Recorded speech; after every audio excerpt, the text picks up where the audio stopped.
معرفت الہی کے لیے ہر سالک کوشاں ہے اور کوشش کر رہا ہوتا ہے، تو سر اس کے بارے میں آپ تھوڑی سی رہنمائی فرمائیں گے کہ کیا اس کی کوئی سٹیجز ہوتی ہیں یا یہ اچانک ایک دن اللہ کی معرفت حاصل ہو جاتی ہے؟ یہ اچھا سوال کیا کہ معرفت الہی کی بالکل منازل ہوتی ہیں، جی کیونکہ درجہ بدرجہ اللہ تبارک و تعالیٰ اس مقام تک پہنچاتے ہیں، جی کیونکہ ایک دم اس مقام پہ پہنچا دینا یہ اصل میں عام طور پہ جو ہے کسی بھی انسان کی اعصابی قوت کے جو منافی ہوتا ہے، انسان اس مقام عالی کو اچانک برداشت نہیں کر پاتا، لہٰذا اس لیے جو ہے نا اللہ تبارک و تعالیٰ تربیت کرتے ہیں۔ تربیت کا مطلب یہ ہے کہ وہ سٹیپ بائی سٹیپ انسان بڑھتا ہے۔ چنانچہ خود حدیث میں نبی کریم صلی اللہ علیہ وسلم کو بھی وحی الہی آنے سے پہلے سچے خواب دکھائے گئے، 6 مہینے تک سچے خواب دکھائے گئے، یہاں تک کہ بخاری شریف کی حدیث ہے، حضرت عائشہ صدیقہ رضی اللہ تعالیٰ عنہ فرماتی ہیں کہ ادھر آپ خواب دیکھتے تھے، ادھر صبح تعبیر سامنے ہوتی تھی۔ اس قدر عالم غیب کے ساتھ آپ کی قلب کو، آپ کی ذات کو مناسبت ہو گئی کہ خواب دیکھا اور صبح میں تعبیر نظر آ گئی۔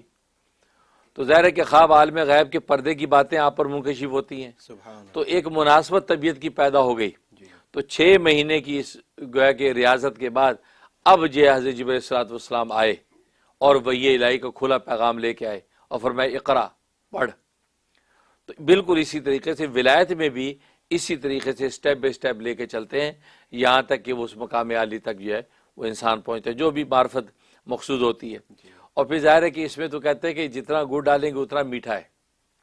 ٹھیک ہے نا۔ نبوت تو جو ہے وہ یہ استفائی ہے، اللہ تبارک و تعالیٰ جو اپنے جو رحمت سے ہبہ کر دیتا ہے، تو وہ بھی چیز ہے اللہ تبارک و تعالیٰ وہ عطا کر دیتے ہیں نبی کو اور اس منزل پہ پہنچاتے ہیں۔ لیکن ولایت جو ہے یہ کسبی ہے، انسان جتنی محنت کرتا ہے، جتنی کسب کرتا ہے، جتنی منازل طے کرتا چلتا ہے، تعلق مع اللہ بڑھاتا جاتا ہے، اس کو مراتب عالی ملتے چلے جاتے ہیں، یہاں تک سب سے اونچا مقام جو نبوت کے بعد اس صدیقین کا ہے تو صدیقین کے مقام تک پہنچتا ہے۔ اچھا تو اس لیے جو سٹیپ بائی سٹیپ مراتب ہوتے ہیں، یہ نہیں کہ صبح اٹھا ولایت و معرفت مل گئی، ہاں یہ ہے کہ صبح اٹھا تو وہ اس کو وہ راہ مل گئی جس راہ پہ چلنا ہے، راہ پہ جیسے کہ یہ بزرگ مثال دیتے ہیں کہ حمل ٹھہرتا ہے، ایک عورت کی رحم میں حمل ٹھہرتا ہے، وہ صبح اٹھتی تو اس کو احساس ہو جاتا ہے کہ حمل ٹھہر گیا ہے، تو گویا کہ حمل اب ٹھہر گیا، اب اس کو جو ہے وہ 9 مہینے اللہ تبارک و تعالیٰ مختلف مراحل سے گزارتے تربیت کرتے ہیں، یہاں تک کہ 9 مہینے کے بعد جو ہے وہ بچہ سامنے آ جاتا ہے۔ بالکل اسی طریقے سے یہ ولی کو بھی گویا کہ بلوغت کے اس مقام پہ پہنچانا ہوتا ہے، تو بالغ تو ہو جاتا ہے، گویا کہ صبح اٹھا تو اس کو محسوس ہوتا ہے کہ اللہ تبارک و تعالیٰ کو خاص تعلق نصیب ہو گیا، قلب کے اندر خاص نورانی پیدا ہو گئی، لیکن اب یہ ہے کہ وہ اس مزید چلتا چلا جاتا ہے، اب اس مقامی عالی تک پہنچتا ہے، ٹھیک ہے، اس طریقے سے اس کو ولایت و معرفت ملتی ہے۔ بالکل۔ تو یہ منازل انسان آئیڈینٹیفائی کر رہا ہوتا ہے، پہچان رہا ہوتا ہے کہ میں اس منزل پہ پہنچ گیا، اس سے اگلی پہ، یا وہ ہو رہی ہوتی ہیں بیہائنڈ دا سین اور وہ بندہ ترقی کر رہا یہ بڑا اچھا سوال کیا، اس میں 2 طرح کے لوگ ہیں، بعض اولیاء کاملین ایسے ہیں کہ جن پر اللہ ان مراتب کو ظاہر نہیں کرتے، اچھا اور ان کو پتہ ہی نہیں ہوتا اپنا مرتبہ کہ میں کس مقام پہ ہوں، اچھا وہ یہ سمجھتے ہیں کہ بس ہم تو نیاز مندی کے مقام پہ ہیں، پتہ نہیں اللہ کے ہاں کوئی قبولیت ہے بھی کہ نہیں، تو ان کے اوپر جو خاص قسم کا عجز طاری رہتا ہے،